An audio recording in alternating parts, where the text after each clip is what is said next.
Kakalinaw lang na pumasok na sa mas mapanganib at mahirap kontrolin na yugto ang digmaan ng Estados Unidos at Iran.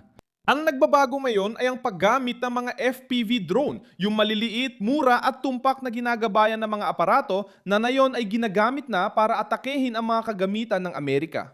Sa labas ng Iran, kamakailan ay naglabas ang mga Shia militia na konektado sa Iran ng mga larawan ng pag-atake sa mga target sa Campo Liberty, Iraq. Kabilang umano sa mga tinamaan ang isang Sentinel radar at isang Black Hawk na helicopter na gamit sa medical na paglikas. Nagbabadya ito ng seryosong babala dahil hindi na lang sa impapawid ang panganib kasamang mga misil at eroplano, kundi pati na rin sa lupa, mga base, bakuran at mga lugar na mahina ang seguridad. Ang mga nasa sentro ng bagong kaganapang ito ay ang Iran, mga armadong grupong kaalyado sa teritoryo ng Iraq, mga puwersa ng Estados Unidos sa gitnang silangan at mismong gobyerno ni Trump. Ngayon, habang tumitindi ang digmaan at sinusubukan ng Washington na pag-usapan ang tigil putukan. Kung saan ito pinakamabigat ay sa Iraq, sa Golpo, sa paligid ng Strait of Hormuz at sa buong network ng mga base, embahada at pasilidad ng Amerika sa reyon. Malakas ang mensahe. Kahit na walang direktang panlupang pagsalakay sa Iran, nananatiling vulnerable ang mga sundalo, radar, helikopter at mga sentrong logistiko ng Estados Unidos. Ang pinakaseryosong punto ay kung paano nangyayari ang mga pag-atake. Ang mga FPV drone ay hindi malalaking armas. Maliit lang sila, mabilis, mahirap makita at kayang magdulot ng malaking pinsala sa murang halaga. Kung gagamitin ng marami, maaari nilang mapuwersa ang mas mahal at mabagal na depensa. Lalong lumalala ang problema kapag ang mga kagamitan ay nakalantad. Walang mga panangga, walang takeb, walang pisikal na harang at walang malinaw na pag-aangkop sa bagong banta na ito. Iyan ang ipinapahiwatig ng mga larawan. Patuloy pa rin ang operasyon ng mga base na parang ito pa rin ang dating digmaan kahit ang larangan ng labanan ay nagbago na at napakabagsik ng naging pagbabagong iyon. Iyan ang pinakapuso ng problema. Sa loob ng maraming taon, ang pangunahing inaalala sa maraming labanan ay ang mga rocket, missile at pambobomba.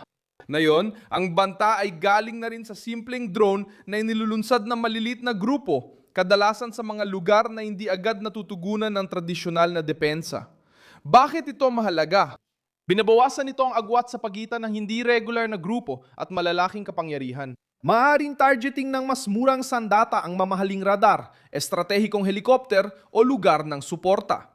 Binabago nito ang kalkulasyon ng digmaan at direkta naglalagay ng presyon ang presensya ng Amerika sa gitnang silangan. Kasabay nito, lumalabas ang bagong yugto habang itinutulak ng Estados Unidos ang 30 araw na tigil putukan, ngunit nagpapahiwatig ng pagtutol dito ang Iran. Hindi sapat para sa Iran ang maikling tigil putukan. Nais ng Tehran ang mas malawak na solusyon na tugma sa kanilang estratehikong layunin. Ipinapakita nito kung bakit bukas pa rin ang krisis. Sinasabi ng Washington na sila'y nagwagi at sinusubukang buksan ng negosasyon. Pero sa kabila, ayon sa Iran, wala pa silang nakikitang dahilan para wakasan ang labanan. Kaya nagkakaroon ng banggaan sa pagitan ng politika at realidad militar.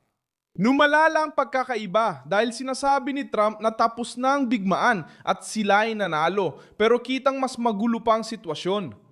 Patuloy ang tensyon sa kipot ng Hormuz. Wala pang tiyak na petsa o lugar para sa pag-uusap at lumalakas sa hinalang, ginagamit lang ang negosasyon para magpalugit. Habang dumarating ang dagdag na puwersa sa rehiyon, nabanggit ang pag-deploy ng 2,000 sundalo at paglapit ng grupong amphibious na may mga marinong sundalo.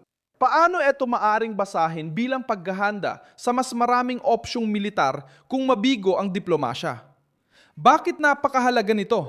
Hindi na simpleng palitan ng atake ang digmaang ito sa pagitan ng mga bansa. Kumakalat ito sa hindi direktang paraan gamit ang mga kaalyado sa rehiyon at teknolohiyang nagpapabago sa halaga ng labanan. Kung maging regular na gamit ang FPV drone sa digmaang ito, maaaring umabot ang epekto nito lampas sa Iraq. Ang mga base, konboy, radar, pasilidad na diplomatiko at maging ang mga ruta ng supply ay palaging nasa ilalim ng banta. Hindi nito ginagarantiyahan ang tagumpay ng alinmang panig, pero nagpapahirap ito para sa mga nag-aakalang sapat na ang kontrol sa himpapawid.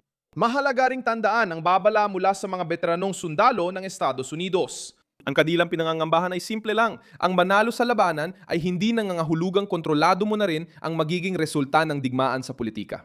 Ang malakas na pambobomba ay hindi garantiya ng pagtatapos ng labanan at ang pagsira sa mga target ay hindi nangangahulugang mapapatatag ang reyon. Ngayon, dahil sa murang drone na sumisira ng mahal na kagamitan, mas lantad ang kontradiksyon na ito. Hindi na lang basta tanong kung ilang target ang nasira. At naging tanong, anong naresolba? Anong nangyari?